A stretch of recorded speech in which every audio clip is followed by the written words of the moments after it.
Olá pessoal, hoje vou estar falando sobre calorimetria e velocidade terminal dos grãos.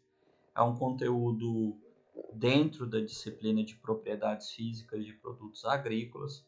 Eu sou o professor Arlindo Antunes. Como introdução, grande parte das alterações internas de um produto que ocorrem durante as diversas etapas do processamento pode ser identificada conhecendo-se as suas principais propriedades térmicas. Uma delas é o calor específico, a condutividade e a difusividade térmica.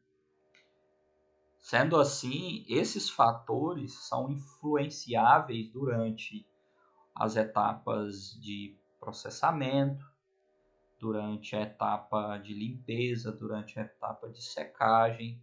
São fatores que são influenciáveis durante o processo da pós-colheita dos produtos agrícolas.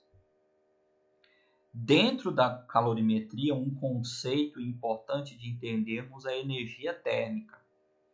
A energia térmica nada mais é que o somatório das energias de agitação das partículas de um corpo, e ela vai depender da sua temperatura e do número de partículas nela existente.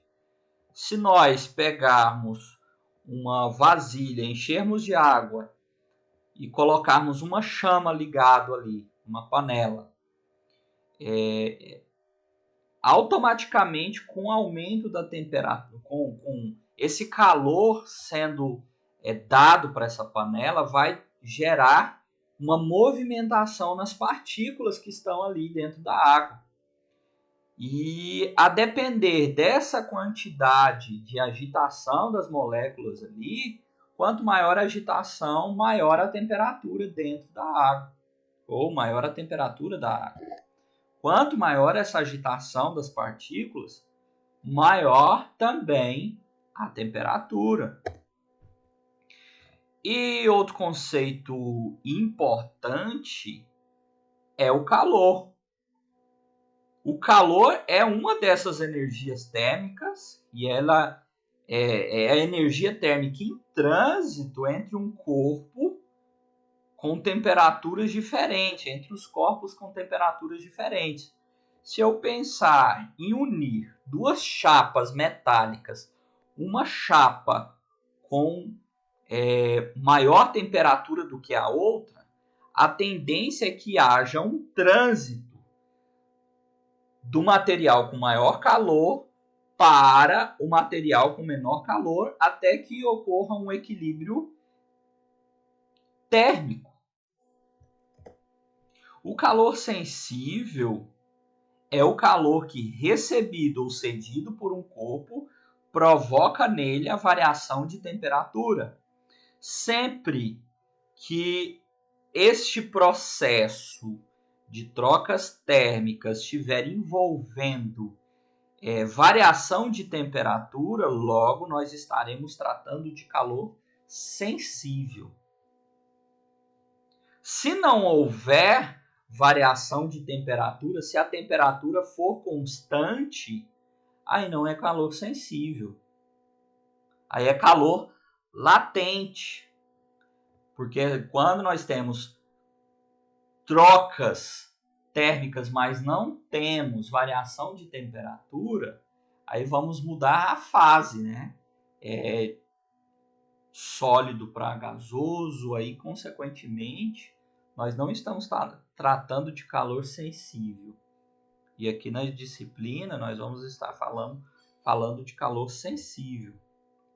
A equação fundamental da calorimetria diz respeito ao cálculo do calor sensível, que é o Qzão mc delta θ, que praticamente todo mundo já conhece, no qual o Q é a quantidade de calor em caloria ou joule, M é a massa em gramas, C é o calor específico em caloria por grama grau Celsius, e o delta θ a variação da temperatura em grau Celsius. Logo, é importante que nós Recordemos aqui que uma caloria equivale a aproximadamente 4,2 joules.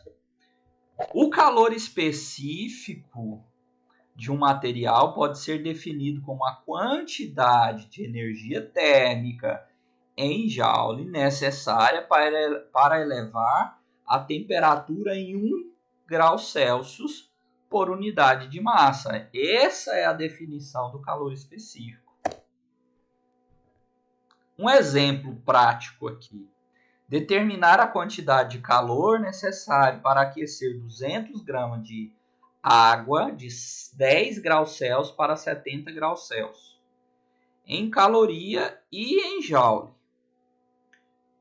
Dados: calor específico da água, 1 caloria por grama grau Celsius, esse é o valor do calor específico da água, e 1 caloria equivale a 4,2 joules. Se você observar, no cálculo da quantidade de calor sensível, nós temos 200 gramas de massa vezes o calor específico da água de 1 caloria por grama grau Celsius, vezes a variação de temperatura que tivemos. Temperatura final 70 graus menos 10 graus inicial. A quantidade de calor vai ser 200 vezes 60, que é igual a 12.000 calorias ou 12 quilocalorias. Só cortamos os 3 zeros aqui. Beleza, e quanto que vai ser isso em joule? Eu faço aquela regrinha de 3 aqui, ó. 1 caloria equivale a 4,2 joules. 12.000 calorias é X. X, então, é 50.400 joules ou 50,4 kJ. A potência térmica também deve ser estudada. A potência térmica é a energia, a quantidade de calor transferida de um sistema por unidade de tempo. No sistema internacional, a unidade medida de potência é watts, watt. Potência, então, nós temos aqui a fórmula, quantidade de calor no espaço na variação do tempo em segundos, a quantidade de calor em joule e a variação do tempo em segundo, consequentemente a junção dessas duas unidades nos dará para a potência a unidade de watt. Um exemplo básico. Segundo as especificações de um fabricante, um forno de micro-ondas necessita para funcionar de uma potência de entrada de 1.400 watts ou watt, dos quais 50% são totalmente utilizados no aquecimento dos alimentos. Opa, então somente 50% dessa potência total é utilizado para o aquecimento. Calcule o tempo necessário para elevar 20 graus Celsius à temperatura de 100 gramas de água. O calor específico da água é 4,2 joule por grama grau Celsius.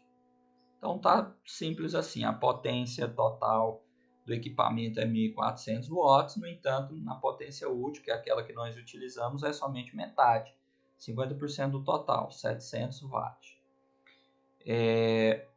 O calor específico da água ele mandou considerarmos 4,2 joules por grama grau Celsius, a massa de 100 gramas e o delta θ, a variação de temperatura já é definida em 20 graus Celsius.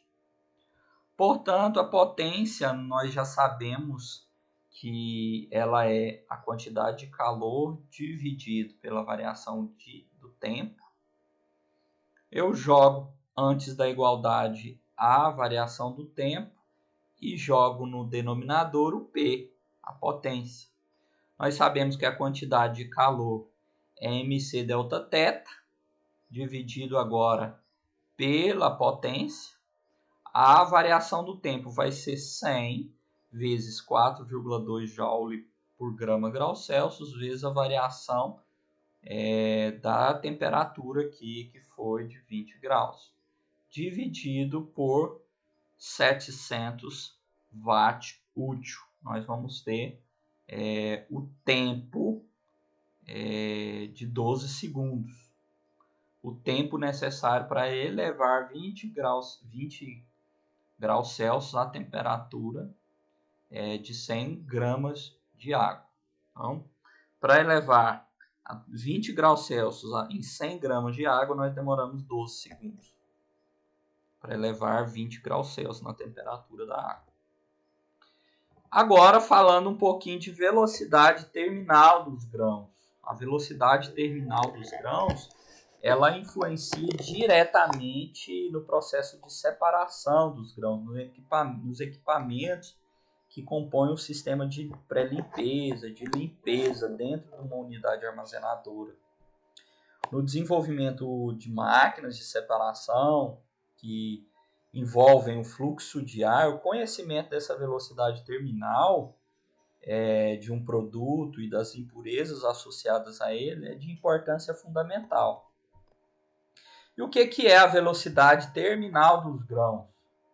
As partículas, ao cair no seio de um fluido, sob a ação de uma força constante, por exemplo, a força da gravidade, a força gravitacional, sofre aceleração durante um período de tempo muito curto. Depois disso, se movem a uma velocidade constante, certo?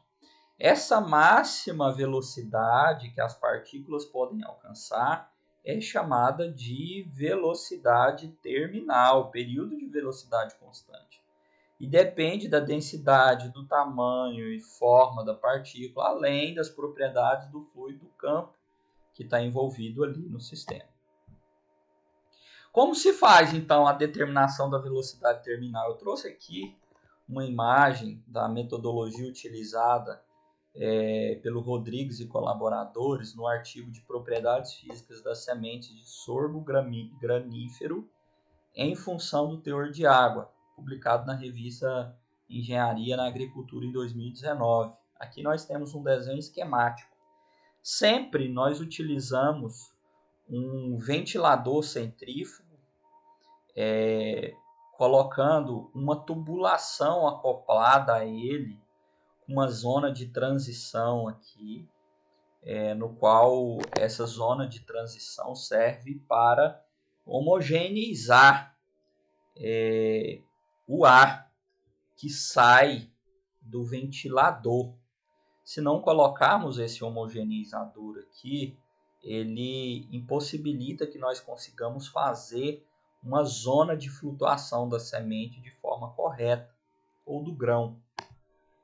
Acima desse homogeneizador, vai ter uma zona de fluxo de ar ascendente. Posteriormente, lá no último estágio de uma tubulação, isso aqui pode ser até uma tubulação de PVC mesmo, fica a zona de flutuação do grão, no qual colocamos uma tela aqui, de forma com que não impossibilite a passagem do ar pela tela, e o grão vai ficar acima dessa tela.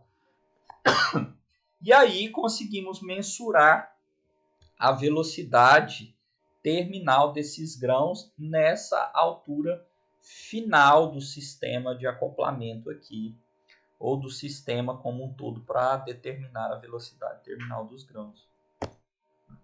É bem simples, esse sistema pode ser construído em laboratório e pode ser utilizado para calcular, então, essa velocidade terminal. Nós fazemos uma variação do fluxo de ar aqui, com uma comporta acoplada no ventilador. E aí, quando esses grãos começarem a movimentar de maneira constante, ficando dentro desse ambiente, nós determinamos a velocidade terminal do grão através do anemômetro ali, e aí a gente consegue mensurar e definir qual que é a velocidade terminal daquele grão. Essa velocidade terminal do grão vai ser influenciada pelo teor de água do grão, pelo tamanho e forma, pela massa específica. Tudo isso influencia nessa velocidade terminal. Alguns trabalhos comparam a massa específica, o teor de água do grão, comparam alguns tipos de grãos e fazem essa definição da velocidade terminal do grão. Por hoje é isso. Quero agradecer a atenção de todos. Muito obrigado.